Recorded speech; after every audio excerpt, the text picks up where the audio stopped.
there comes a time in every one of these weekends where I feel like I'm sitting with a completely different group of people over here Saturday morning, where people are open, there's a sparkle, a twinkle in their eye, there's chakra system is more aligned. And I mean, it's incredible. It happens every single time I do a retreat.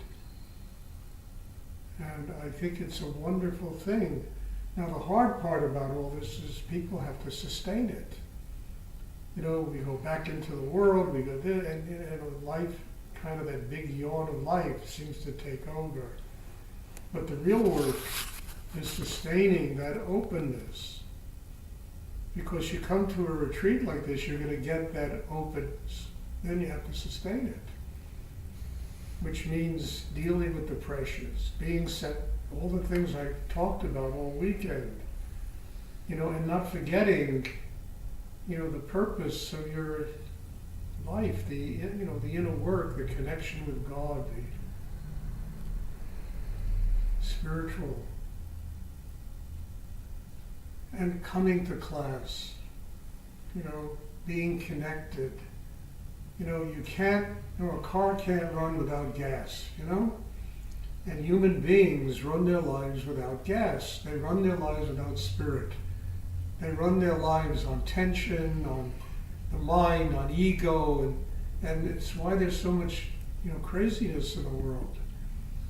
But we have to refill our tanks. We have, you know, a car can't be smarter than a person. You think about it. If a car runs out of gas, it stops. People run out of gas and they continue on tension. And they really treat each other that way. And the whole spiritual thing dissolves in tension instead of going back to the gas station. This is the gas station. When I run an Esso station, that's an Exxon station. You're providing fuel. The fuel is Shakti, it's energy that flows through, that truly develops the inner life of a person and refuels the tank, which gives you the energy to deal with whatever situation you have to deal with during the day, whether it's family, friends, jobs, business, money, this, that, the other, going to the grocery store, going to the hardware store, whatever you do during the day, going to college, you need energy to do it. And to me, spiritual practice is a priority. Because without spiritual depth, without receiving that energy, without a continuum of receiving that energy, you know, when you have to deal with family and jobs and everything you have to deal with in your life, it drains you. And if you don't replenish that energy, understand, then life sucks us dry. It's something that's unbelievable how it happens to just about everybody. Life eats people alive. It really does. So there has to be a priority. Where am I going to get the energy to deal with all the pressures in my life? It's just a very intelligent question to ask oneself. Where do I get the energy to do this? And do I get it from my friends, from this one, my uncle, my aunt, everybody? It's like a big feeding frenzy.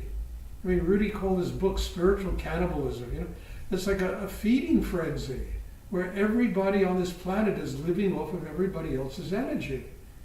And people don't have enough training and enough inner development to connect with spirit. And when you start living off of that energy, you don't need to consume anybody else. You can give unconditionally. You can receive unconditionally. You can have patience with people. You can forgive people. Because you're not dependent on their energy to live your life. And it's an extraordinary thing. So to me, the number one priority in life is going to the Exxon station, getting energy. Because when you get that energy, you're going to be able to deal with your families on a much higher level. When you get that energy, you're going to deal with whatever interactions you have on a much higher level. Because you're not going to be protecting yourself and worried that people are going to consume you. They're not. Your fountain of energy is coming from God. How can anybody consume you? And then you can give unconditionally. It's really an incredible priority, this thing. And it's something that people procrastinate. They put it off. When I have time to do it, And I think it's one of the great mistakes that people make in this world. Not going where they can get the energy to truly live their life in a conscious way. Whether it's here or it's some other group, but someplace that provides Shakti, that nurtures you, that when you walk out of the place, you're feeling like you feel right now. People look really alive, And there's a lot of energy, a lot of Shakti that has gone into everybody this weekend. That's my responsibility. Understand? I'm the gas station attendant. I fill the tanks, wash the windows. That's what I do, And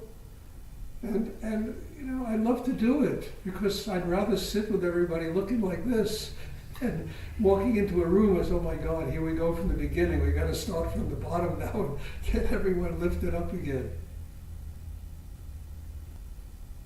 Is it clear what I'm talking about? So somewhere inside every one of us, we have to have priorities. We all have priorities. But then we have to say, well, where am I going to get what I need to do all these things I have to do? Where do I get the energy to do it? And when you begin to realize how deeply we all need that energy, then, whatever practice one does in meditation or whatever it is, it becomes a priority because I need that energy to take care of my family, to take care of my friends, my work, my financial situation, whatever it is that one has to interact with, whatever your karma is, you need energy to be able to do it.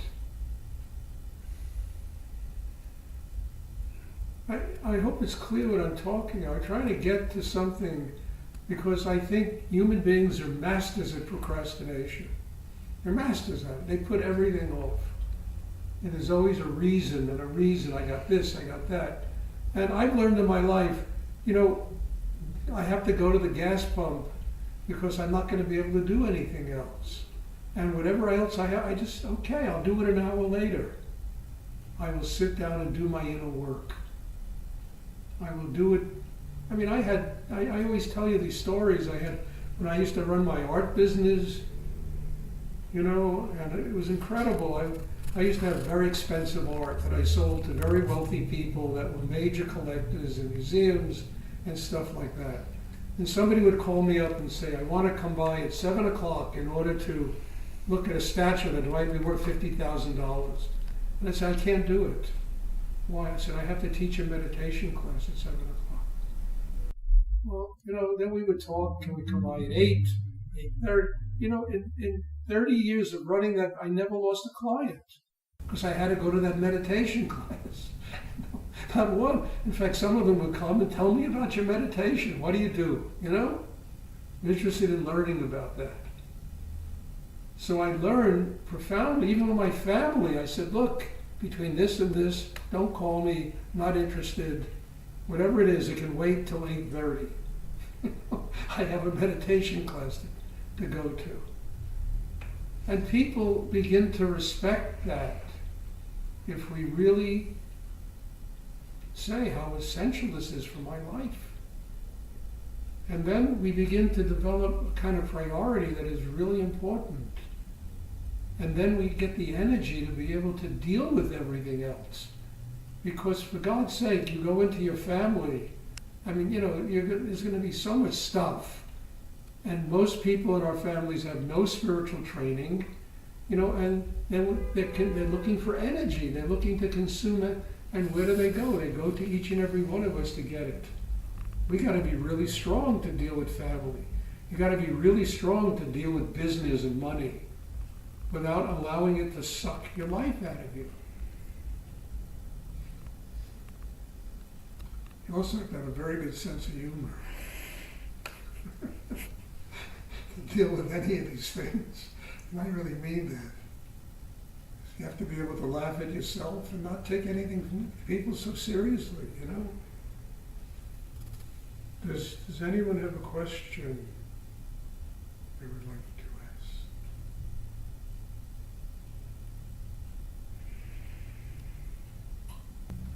ask? And final with this, you have to do what works. You know, you don't put vinegar in an automobile. Understand? You got to do what really provides you the energy, the Shakti, what really gives you that force that enables you to do what I'm talking about. And that really is a conscious choice, you know?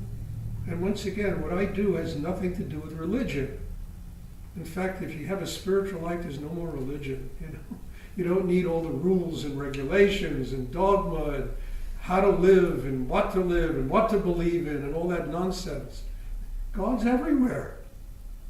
You're living in God's playground, and all it requires is to build a system that allows you to see it. You don't need all the rules and regulations. I mean, I think religion is essential for people that are not connected to God. I really believe that. You know? They need something as a crutch. When you're connected to spirit, life is the temple. It's an incredible temple. It's sacred. It's amazing. You know, how extraordinarily magical and wonderful life is when you're connected to spirit. And you don't need, you got to eat only this kind of food, and you got to do this, and this is the only path, you know, and that's the only way, and, you know, and there's these belief systems that just create so much tension and problems that they truly have little or nothing to do with really a connection to God. You have a connection with the ego and the mind and somebody's belief system, you know, what they believe. And you have 8 billion people, and everybody on this planet sees a different reality, you know? It's really true. I mean, you know, there's nobody in this room that sees the same reality. You know? But at the same time, everybody's trying to fit everybody else into their box. And look at what goes on. Just pick up a newspaper and you see what goes on this silly planet.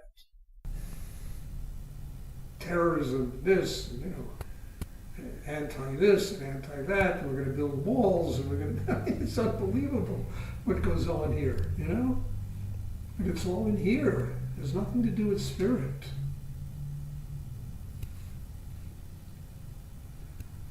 Does anyone have a question they would like to ask?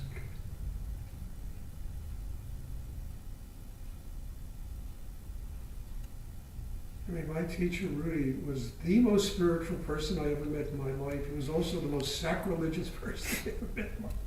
I really mean that. It was incredible. To hang out with him was really a trip, because he saw consciously the reality of every situation. And he saw all the bullshit in the world. And he, you know, he had no patience for the bullshit, but the reality. I remember once there was a woman that came to Rudy with this bouquet of flowers, I don't know, a huge bouquet of flowers. She gave it, and he gave it back to her. He didn't want it. And she looked at him, and he said, you know, look, I know why you're here. You're trying to buy me with these flowers. I won't be bought. I'm not interested in that kind of a gift. And there's extenuating circumstances which I know about, but I don't want to really talk about why he told her this. And this, I mean, 10 minutes later, some young kid walks in who was a student of his with a bag of M&Ms. He hugged them, he loved them. You know, he opened these M&Ms, he gave one to everybody that was around him. You know, they were like, you know, gold that this kid brought him. And, you know, because it came from the kid's heart. He wasn't trying to buy Rudy. People try to buy me too. Right back. I'm not interested. You know? Yes. I'm still learning, and I don't want to do things that are offensive. Speak up. I said I'm still learning, and I don't want to do things that are offensive. Like inviting people without knowing what I'm doing. No, I knew you were going to do that, actually. Okay. I really did. I said, she's going to invite people to the next class. I knew it. and I just went out and told them, and they'll all come back. If they Yeah. really want to be Yeah. here, they'll come back. So don't worry about it. It wasn't offensive. Thank you. I think it's a gift to this place that you want to bring people to learn. You know, but this class is, somebody needs a little training Mhm. to come to a class like this. I get it now. The evening class, I don't do hands-on, so they can come. The last class, I don't do the hands-on work. But don't worry about it. I mean, you're just bringing a gift here, and I think that's wonderful. Okay. Does anyone else have a question? And I like that they're all young people, you know? I really like that. Does anyone else have a question they want to ask? Okay, then we'll have meditation at 7 o'clock this evening. God bless you all, and thank you for allowing me to do what I do. Thank you for doing Thank it. you, Stuart.